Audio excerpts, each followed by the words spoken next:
Okay, Jude, thank you so much for joining me on the Future of E-commerce podcast. How are you? Yeah, I'm great. Thanks for having me. Of course. So for those just tuning in, Jude, you're the founder of Line Advisory, which is an ad buying company. You're working with brands doing anywhere between 7 to 9 figures plus. So I see you really as that guy that people go to when they're ready to scale to the next level. But you live and breathe it. You're in the trenches every day, in ad accounts. I love catching up with you because I hear about what's working, what's not. And to be honest, on the way here, I was just talking to Sienna and I was saying, man, I'm so excited for this podcast so I can just geek out with you. Yeah, it should be a good one. Yeah, so to kick things off, I want to go back to the very beginning. I want to hear your origin story when it comes to running ads on Meta. Was there a specific project or a client that kind of got you started in this space? So I actually had my own brand doing online coaching, online business coaching for personal trainers because I grew up as a personal trainer. And one of the first things to do was essentially advertise. So I had a business partner at the time and I was deep into, I just learned meta advertising off the rip and just became, I guess, very much obsessed with it, and then became better at it over time, and then moved into a consulting agency while still running meta ads. And then, then I made it a full agency. Nice. Incredible. So earlier today, I was doing a session with some of the girls at Future, showing them the ad account and teaching them the ropes. And I was reflecting on this story about the first time that I ever saw ROAS. And I just remember it so vividly. It was for my brand, Tommy Skin, when we were doing the skincare. And this very lo-fi native video of a girl who was talking about how her skin was dry in winter. She was like, I'm going to try this for a week. She tried it. And then afterwards she was like, now look at my skin. It's perfect. And I loaded it into this ad account and the quality was like SD. Like it was so low, like an iPhone 5 or something. And anyway, first time seeing ROAS, I saw a 7 ROAS. I'd spent $100. I made 700 and I was like jumping up and down on the bed. I had this song on that was called Winning Streak. It's like, this is how it feels to be on a winning streak. Like, this is it. And that was like such a pivotal moment for me, just going, I feel like I've cracked the code. You know, it's like learning how to turn $1 into 7. It was like, well, that was it. And that kicked off my journey. Was there a similar story or a similar moment for you? Well, yeah, like I feel like I was almost jaded by the initial run on Meta because I was running at 100x ROAS. It was service-based. And like, you know, we did a booking link and a calendar, and it ended up being 100x for the first month. And then after that, it became quite challenging. And then I had to finesse my skills, and I had committed so heavily to meta advertising initially because I thought, oh, wow, this is super easy. And then, you know, once you get in bigger accounts and stuff, you really have to go through those trenches and figure out what's what. And, you know, as the algorithm changes, it becomes much harder. So I guess going into meta advertising firstly wasn't intended. And then looking back, it's paid off obviously now, but the first couple of years was definitely challenging. Totally. Okay, so just so the listeners understand, you know, the scale that you're working at and the type of brands, like, do you want to share, like, what are you kind of spending right now, month to month through the agency? What are some of the bigger accounts looking like? Yeah, so we spent like on off season, we spend a couple mil a month, and then on season, it's more so like peak season, it's anybody's game. Like, I mean, ad spends are fun when it's like in this month specifically, like June and November, who knows where it goes. Totally. And you're 100% focused on Meta, that's right? Yeah, 100% focused on Meta. We do have a few TikTok accounts, and then my partnering agency runs the Google and SEO side. Yeah, so got you. work hand in hand across all the main advertising platforms. Yep. Okay, so let's dive into best practices. Right now, it's, what's the month? June 2026, end of financial year sales, right around the corner. But regardless of whether someone's just starting out, you know, maybe they've built a brand, they've got some traction organically, and now they're ready to introduce paid to take it to the next level. Or maybe someone that's already got an ad account set up and they're getting good results through it, but maybe they just can't seem to scale to that next level. So, because I think for both, there's obviously some differences when you scale, but let's just talk about best practices for either of those two kind of avatars. So open up an ad account. What's your go-to right now in terms of campaign, structure, ad sets, targeting? We'll get into the ads later, but right now, just the structure. How are you doing it? Yeah, so I structure campaigns by products, or more so like AOV, or if I'm targeting, like if we've got 3 different products, but 2 of them are the same price, or different audience spaces, I split that by campaign. And then within those campaigns, ad sets are broken up by creative concepts or even avatars. Got and it. So creative one concepts. campaign per product. Yeah, one campaign per product. And then inside those campaigns, you've got multiple ad sets. Multiple ad sets, yep. And how many ads are we doing per ad set? It just depends. Anywhere from, depends on spend, but anywhere from 20 to 40 ads. Wow. An ad set. It also depends on the creative concept. If you're launching a new creative concept, you might only have 3 ads. Yep. But if it's if we are initially starting, the easiest way is to just chuck all the ads in the ad set. True. Okay. So one campaign, one ad set, and then you're doing as many as 20 or 30 creatives inside that. Yeah, depending on the budget. Yeah. Got you. So when would it make sense for someone to test that many creatives inside one ad set? Probably around about $250 a day. Yeah. Okay. I would love to hear your thoughts, because I have like this golden rule when I'm testing ads where typically I aim to spend 3 times my average order value on an ad before I make a final decision. Yep. Sometimes if it's really underperforming, I can kind of call it earlier than that. But $100 product, until it's spent $200, $300, I'm not sure yet. So with that many ads and a budget like that, how do you kind of choose like which ones are going to be the winners? Yeah. So right now, especially over probably the last 12 months, you've got to either take a camp where you either have faith in the meta algorithm or you don't have faith in the meta algorithm. Mm-hmm. And I'm someone who works with meta as opposed to against meta. So my thing is lean on meta's algorithm or AI or Andromeda features as much as possible. And to do so, pouring in the ads into an ad set allows meta to essentially choose which ads are going to be serving first, second, and third.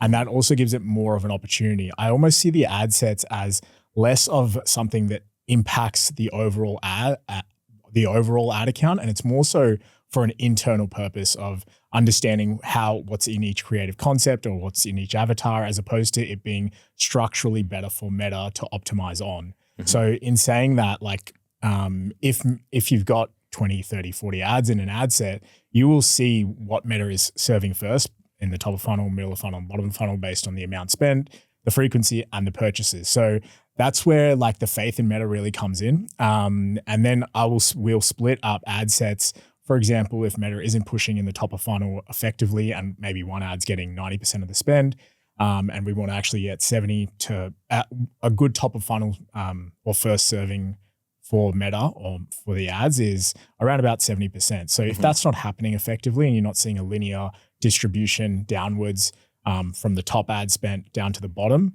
then you'll then segment ad sets again to force that in the algorithm. But a lot of the time in the initial phases, you want the algorithm to do the work. Totally. Yeah, I'm keen to unpack all of this because there's a lot in there.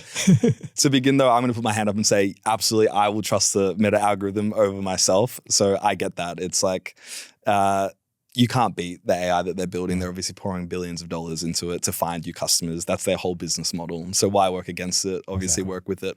So you mentioned no kind of funnel breakdown. There's no top of funnel, middle or bottom now, right? You're relying purely, you said, on frequency to check if meta is actually serving ads to people that have already seen them, like retargeting. Is that right? Yeah. And I think one of the biggest mistakes right now is if you don't understand how meta is serving in sequences, you'll make the mistake of turning off ads. Yeah. And, how are you figuring out, are you literally just looking at frequency to figure out how it's serving ads, or how are you seeing that? Whether you determine, I just break it down into top, middle, and bottom instead of serving 1 to like 10. So the top of funnel, you're going to have the highest amount spent, the lowest frequency, around about a 1 to 1.5 with low purchases. That's how you know that ad's in the top of funnel. Yep. Now, and then you've got middle of funnel, which is medium amount of spend, frequency 1.5 to 2.5, and then medium amount of purchases. Bottom of funnel is lower spend, high purchases. Now, the thing is, if you turn off the ad that has a lot of spend but doesn't have the purchases because you want to optimize the ad account, you could essentially just be breaking the whole funnel. You're breaking the whole funnel because if you don't have that first ad serving, the second and third ad aren't going to get those purchases. Totally. This is gold. Like this is very, very valuable. So you're looking at frequency and you're identifying where is the ad sitting. I'm interested to know, do you feel like the algorithm optimizes for what maybe you and I used to do, where we would run, let's say, top of funnel be awareness, that maybe they're not aware that the product exists, or they're aware of the problem, but they're not aware of the solution, very much so like introducing the product, middle of funnel maybe being like social proof, bottom maybe being a discount code, or, handling objections. Do you think the algorithm just naturally pushes content like that as well still, or is it different? I think that's theoretical as opposed to what Meta actually does, and that's hard to determine. And the thing is, the best case of what you said is you are assuming that that is the top, middle, and bottom breakdown for the ad account. But sometimes it's just like 2 videos and an image, right? Like it could be anything that's serving in that. And you've got to think about, one thing you mentioned is the awareness stages. And that's about to open up a whole can of worms where we talk about that. But in the initial phase, really you want to understand what is serving first and why is that serving first in your top of funnel, because cracking top of funnel should actually be probably your main objective to really scale the brand. Because if you can bring someone in from who's never heard of your brand into hearing about your brand for the first time, that is an unlimited scaling machine. Yeah. And cracking top of funnel is that. Yeah, 100%. So in terms of the account structure that you just outlined, it's far more simple than it was maybe 4 years ago, 5 years ago. Would you say that that's right? It's far more simple, but the challenges are now not so much in the structure, but more so what's happening from a creative level, offer level, landing page, which is just like it's moving the skill set from what used to be very technical to what is now creative. Yes.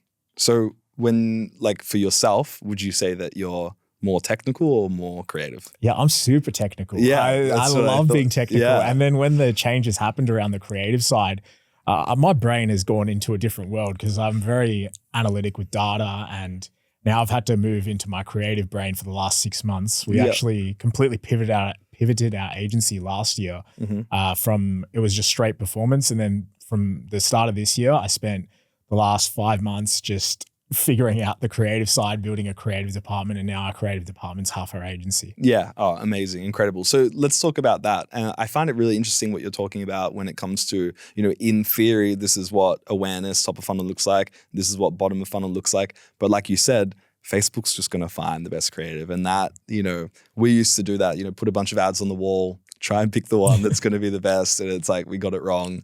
Don't know. So when it comes to creative testing, you said that you might put 20, even 30 ads in one ad set with maybe even quite a low budget. Like, we're talking under 1,000.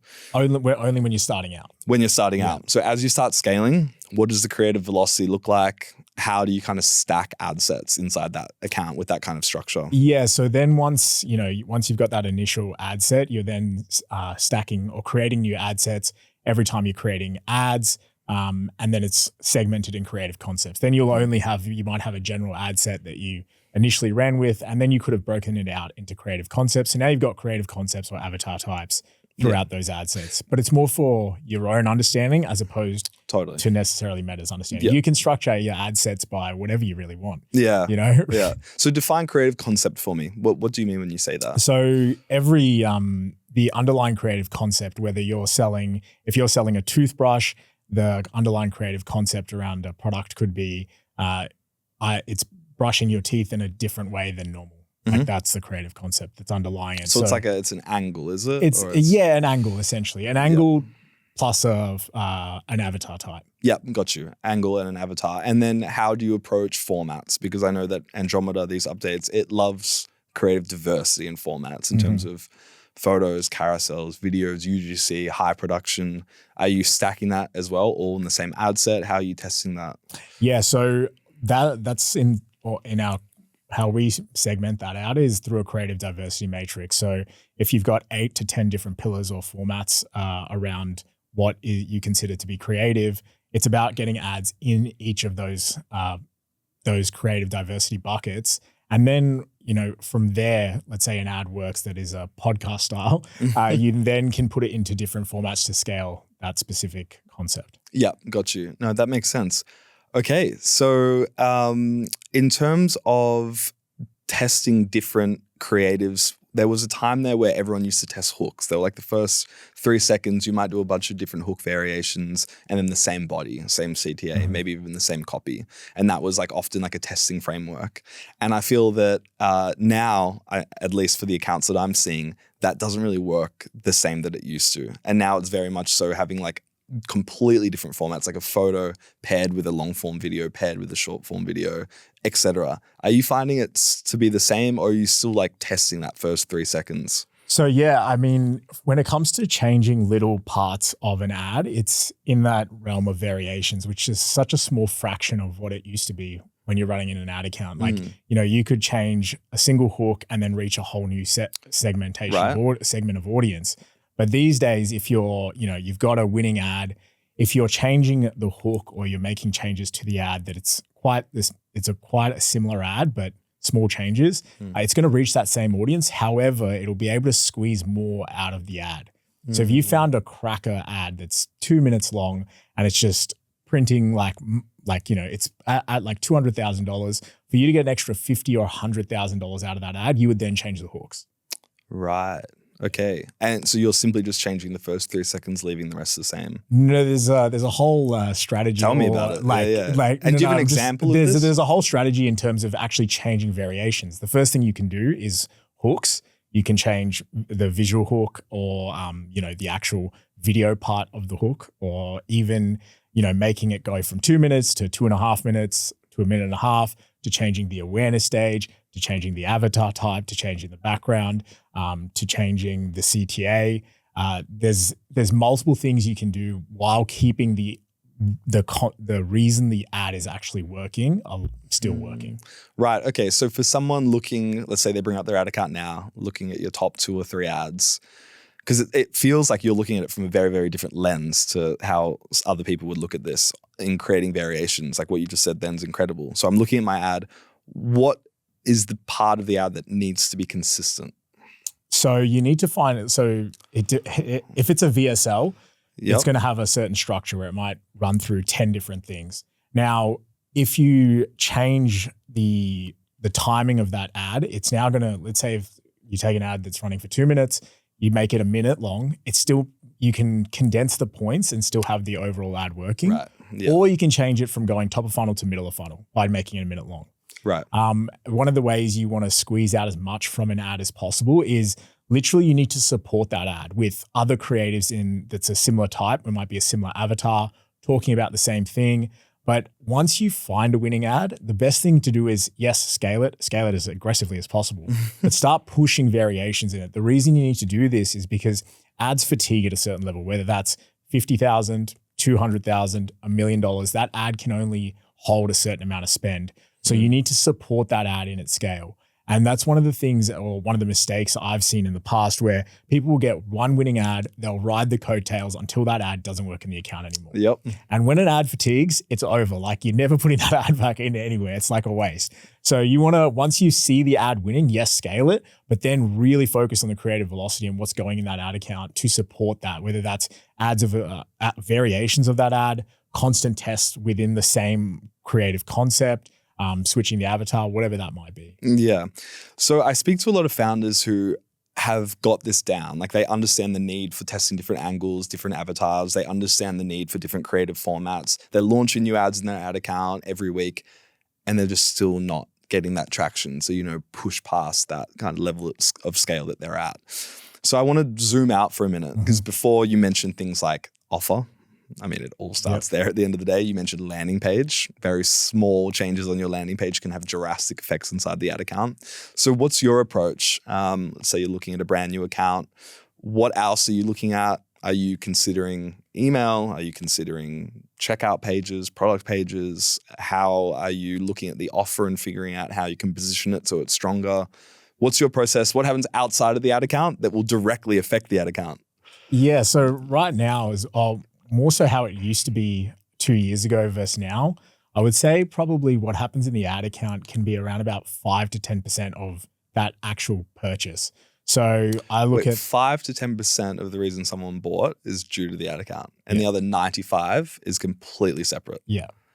Okay. And so I look at 3 main things as an agency or as a meta advertising agency. I look at offer, landing page, and the ad, right? But everything outside of there, especially these days, like brand is such a big part of it. Brand positioning, product market fit, like these are vital. If you have good brand positioning and product market fit, then your main three objectives or things to unlock is going to be your landing page, your offer, and your creative. So we're going very deep into the creative, and I think people do. And I would say that the Australian market is light years behind other markets in terms of market sophistication. This is why I actually don't hire from Australia when it comes to advertising, purely because when you hire from Europe, specifically Eastern Europe, they are absolute killers when it comes to e-commerce. The reason is because those brands scaling in the US and Europe, which have much higher levels of market sophistication, are doing things which involves offer, landing page, creative. While Australia is more or less, at least from what I've seen, is heavily focused on just the creative side of things. And it could be because of our small population where we don't need to go through that. Yeah. But the impact a good landing page will have versus just like your product page is actually can be astronomical. Oh, absolutely. Yeah, I often say to people, just by moving your conversion rate from a 2 to a 4% conversion rate, let's say, your ROAS has instantly doubled and you haven't changed a thing, which is why it's so important that, people focus on that. Are there any kind of like post-purchase upsells or any product page hacks that you're currently implementing that you're seeing great results with? Yeah. So recently we started using post-purchase checkouts where once you make a purchase, then 5 minutes after you have an opportunity to purchase other items at a discount. So this is like a one-click upsell. You don't need to enter your credit card details again because you already have. Correct. Is that what this is? Yeah. So it's almost like free money on the back end, right? It's so good. Yeah, we set up something very, very similar, and it's just like, hey, this is the only place you're ever going to get this deal, and all you need to do is click one button. Yeah. Is there a certain app or something that you use for that? There are a couple different apps. I don't have any recommendations because we've only recently started using it. We're still testing out what works best for a post-purchase. But like something like post-purchase is obviously like a little fun add-on. Yep. But when it comes to, I guess, really changing things effectively, when someone sees your ad, is their buying journey consistent and congruent the whole way through from where they land to them actually clicking add to cart to them actually purchasing? Is that congruent through the I often talk about this. There's this whole reinforcement thing that's happening. You need to keep reinforcing that person is in fact in the right place to buy what it is we've been communicating from that first touch point being the ad.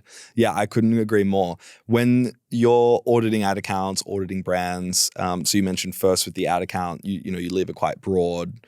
You're not doing any different stages of the funnel. You're testing as many formats as you can. Once you get that customer to the landing page, are there like a top 2 or 3 things that, straight away in your brain you're thinking when you're doing an audit, like a landing page must tick these few boxes on first load?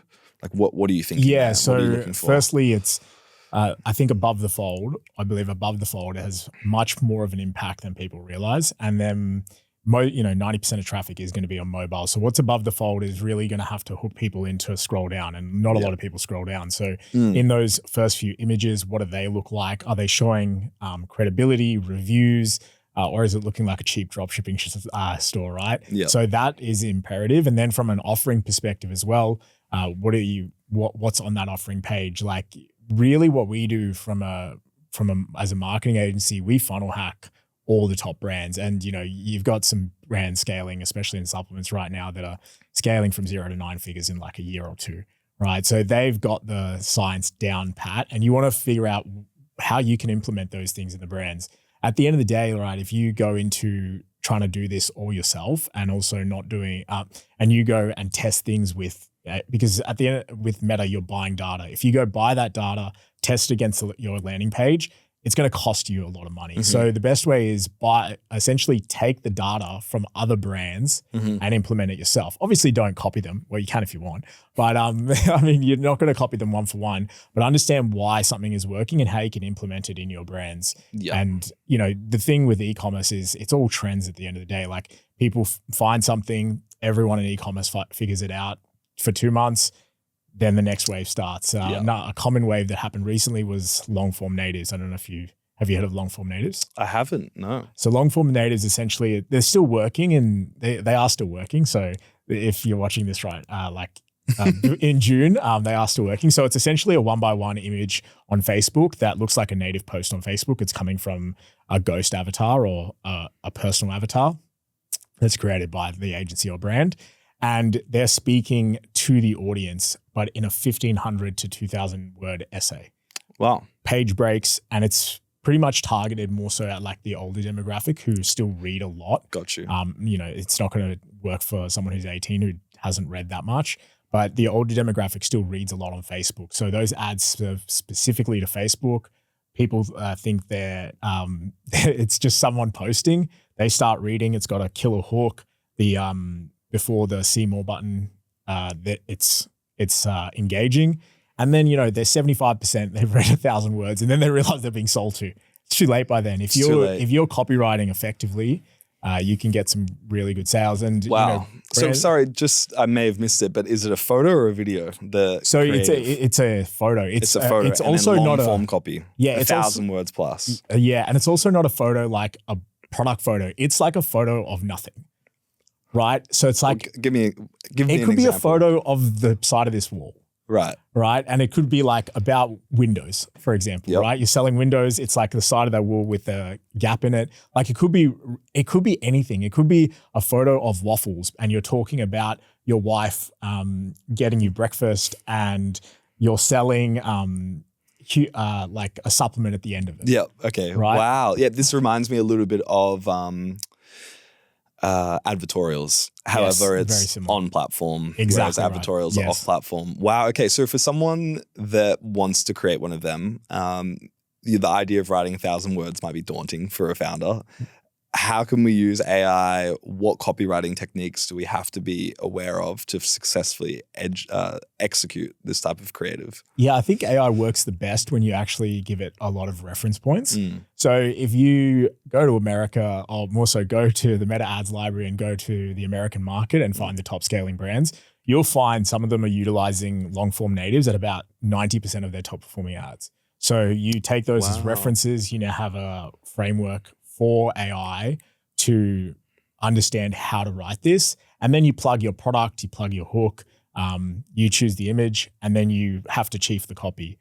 And the thing is with something like this, you need to run hundreds and hundreds of variations and you have no idea what's going to work, right? You can have the best hypothesis like with advertising, but you have to do this at scale. Yeah. Makes sense. Are there certain other creative formats that you're seeing that are just crushing it right now, similar to that? Yeah, so that one's a little bit of a rogue one. And also that is very heavily focused on people who are very much in the problem unaware phase. So the deepest level of unawareness, and bringing them all the way to most aware, which is a large portion of the market, most of the market. From what I've seen recently work quite well is, your long form VSLs always crush. Those ones do really well. High prod, long form VSLs. In America, low prod VSLs work really well. The ones I've noticed doing very, very strangely well are the ones with native captions on them, and they're like a short B-roll clip. Actually, you told me about that.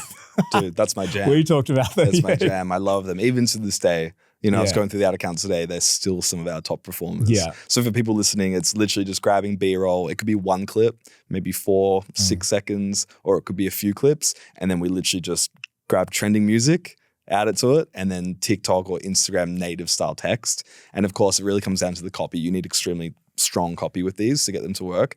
But it's so good because people are often overwhelmed by how many ads they actually have to make to get scale.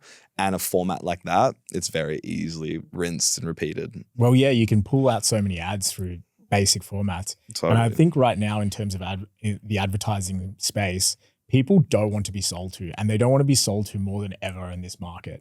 So everything that you can make native is going to work much better than high production stuff. And that's one of the concepts of ugly ads, ads that you wouldn't normally see work or think would work. They work really well, like writing on a notepad, actually a screenshot of your notepad, like on your phone. Ugly ads work. That's it. It could be BTS, really sloppy behind the scenes, or wow, yeah, that's really good.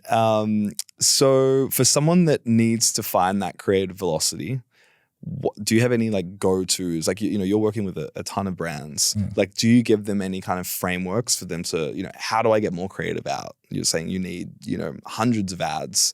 Are you saying you need hundreds of ads a month to hit that level of scale? It depends how much you're trying to scale by. Like, if you're trying to go from 10K a month to 400K a month in 3 months, you're going to have to produce thousands of ads. Thousands. So it's just overwhelming. It's like, man, thousands of ads. Like, I'm already trying to manage operations. I'm trying to manage this and that. Do you have like, what's the like simple frameworks to just kind of reframe that? Because it's often just a reframing. It is, And I think the whole thing with 1,000 ads is overwhelming. But if you figure out, or your goal should be, how do I create the most amount of ads with the least amount of effort? Because you can do that at scale. Yeah. Right. And for example, the B-roll with native text on top of it, you can produce hundreds of ads with something as simple as that. You know, you have 20 headlines and then you have 5 different B-roll clips. That's 100 ads right there. Right. Say that again. Just so that was good. You could have 10 headlines with 20 headlines with 5-second B-roll clips. You're mix and matching all of them, and that's 100 ads right there. Yeah, amazing. That's good. Something else I've seen when it comes to creative velocity and how to get that volume, I'm not entirely sure what supplement brand you were referring to before that went to 100 million, but I feel like I might know who it is, and they had an affiliate marketing engine behind them. Am I right by saying that? Right. So this is a thing that some of the biggest brands on the planet are doing now.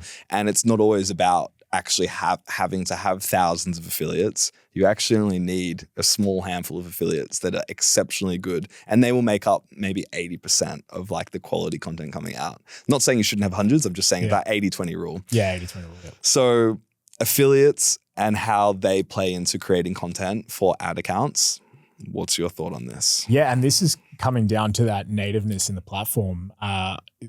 Affiliates are much more relatable, much more authentic, and you're not talking about macro influencers with millions of followers. You're talking about people who are your everyday people.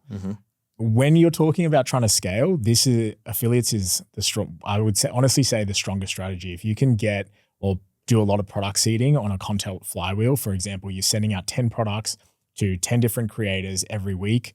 In the initial phase, you're going to get 20 to 30 pieces of content, hopefully, depending on the affiliate, how you've chosen these affiliates, 20 to 30 pieces of content back. And you can also run them as partnership ads. Yes. And use their Instagram handle or Facebook handle as the primary identity, which means that your brand gets taken out of it a lot of the time, which allows you to seem native to the platform. Yes. I love the strategy, and I think that it's, you know, one of the best things you can do right now. So just to break it down so people can actually go ahead and potentially action this, do you have any thoughts about where to find affiliates?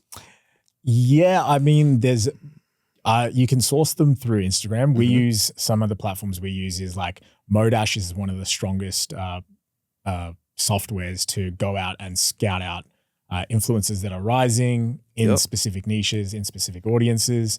It's a Modash plug. Nice. Then there's also agencies or brands that are doing that.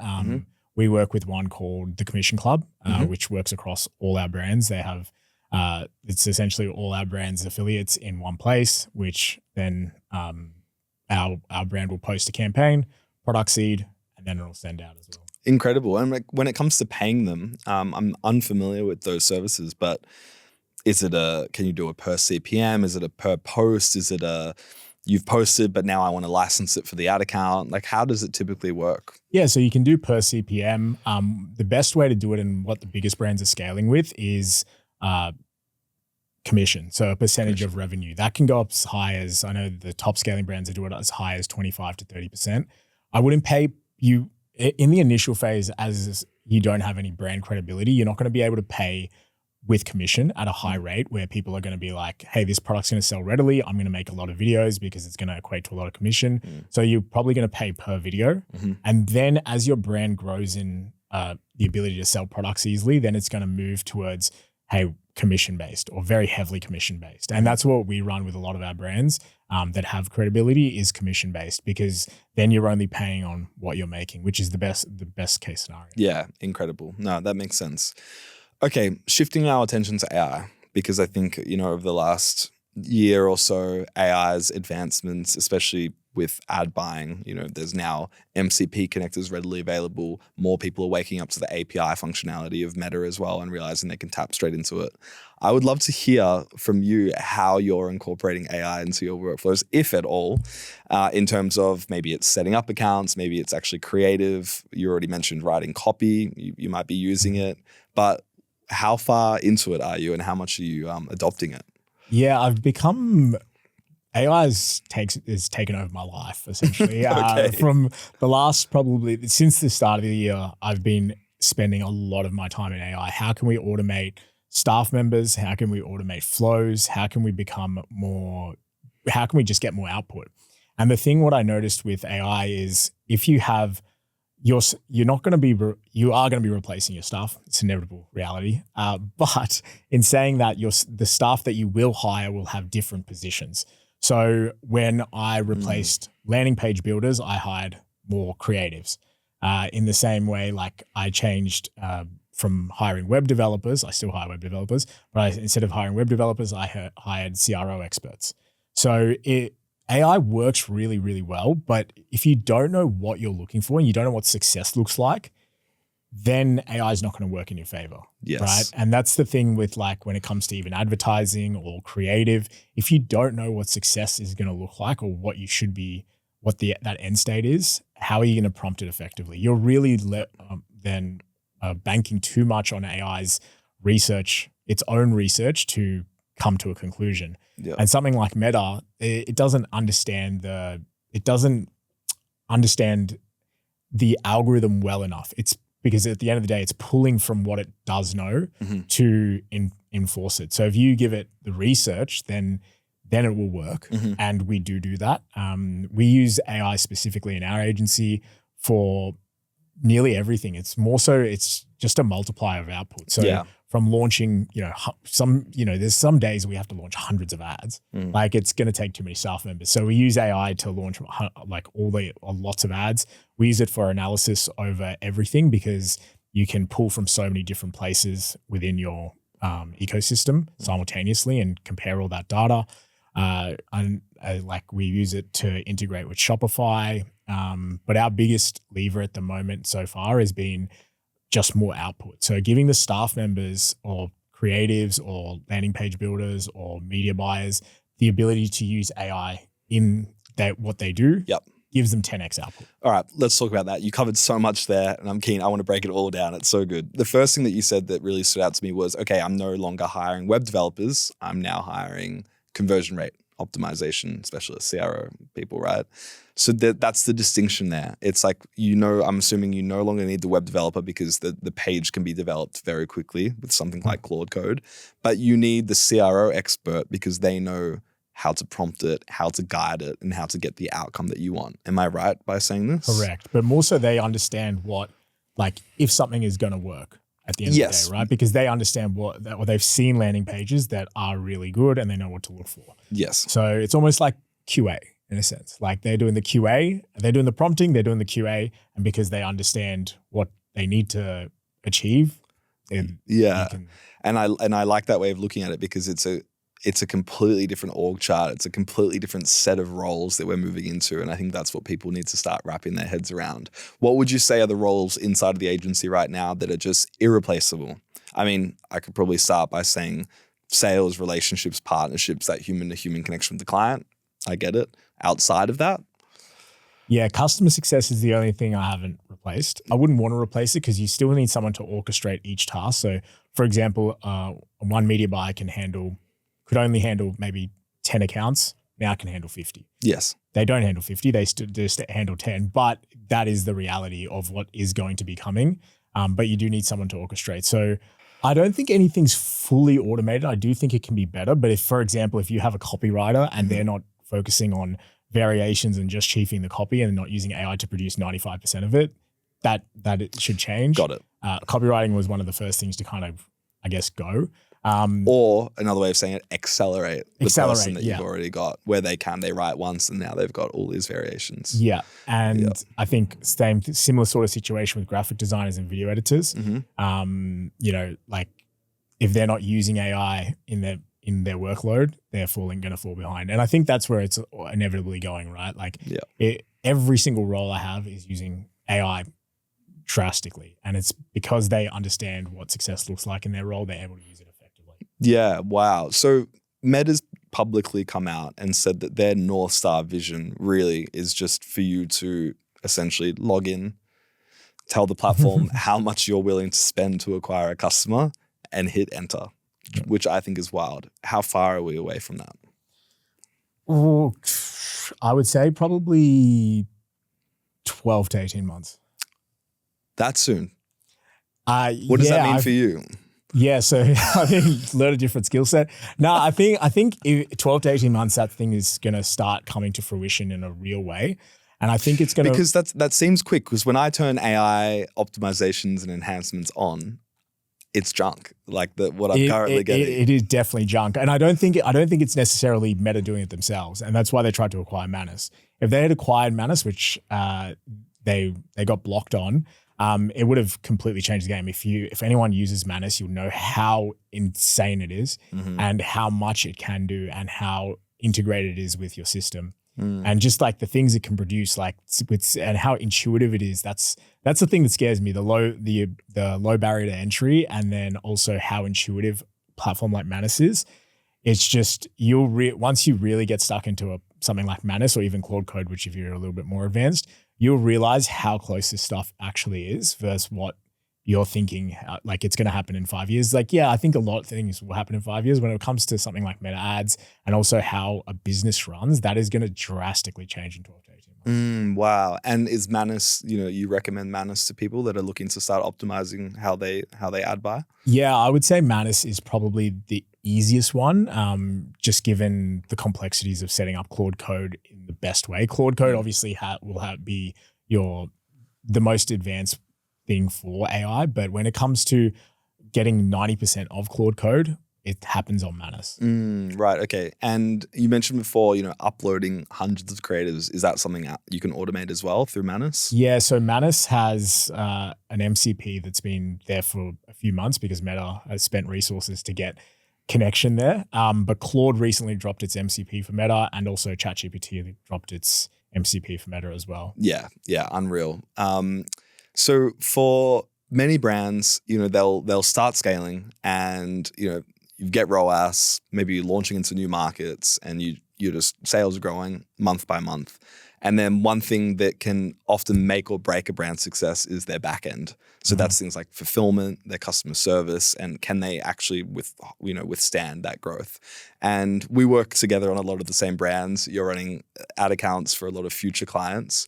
What's your take on basically for a brand, what do they need to do when it comes to their fulfillment and their back end to get ready for the growth that you might be able to bring through ads? Yeah, I think we made this mistake quite early on in our agency where we would scale brands too fast and their fulfillment couldn't handle the amount of orders coming in.